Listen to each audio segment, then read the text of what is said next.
Hey everybody, in this video we're going to talk about split squats, reverse lunges, and those kind of like split stance patterns. I have a lot of questions on these as to how do I set up? My knees hurt when I lunge. I've been forward lunging for so long. In our program we typically do split squats and reverse lunges to minimize the force on your knee as you drive into it. So the general rule of thumb, when I get my split squat, I like to keep 90 degrees here, 90 degrees here. This knee is actually under my hip, and this is where I'm going to kind of finish, and I drive up and extend, and then I come back down and just rest. So that's a good rule of thumb to kind of figure out where's my setup when I'm doing my lunges. If you kind of already have that down, when you take that step back on a reverse lunge or any split squat lunge, you're going to have a slight lean forward. My spine and this bone right here, my femur, are going to be in the same line. I'm not going to hinge forward like that. I'm not going to get too far back and around my back like this really long kind of yoga style lunge. I want to make sure it's compact. I'm good. Don't need to hover the knee too far below, close to the floor. But again, slight lean forward. Majority of the pressure is on my front leg right now. The back leg is there for stability,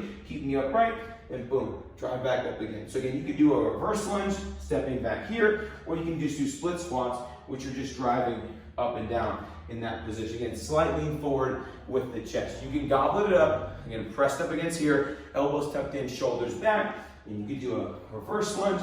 Again, I'm slightly lean forward, I'm not getting way back here, and I'm not getting too narrow with that stance. Again, you can front rack it up as well. Again, wrist stays nice and straight.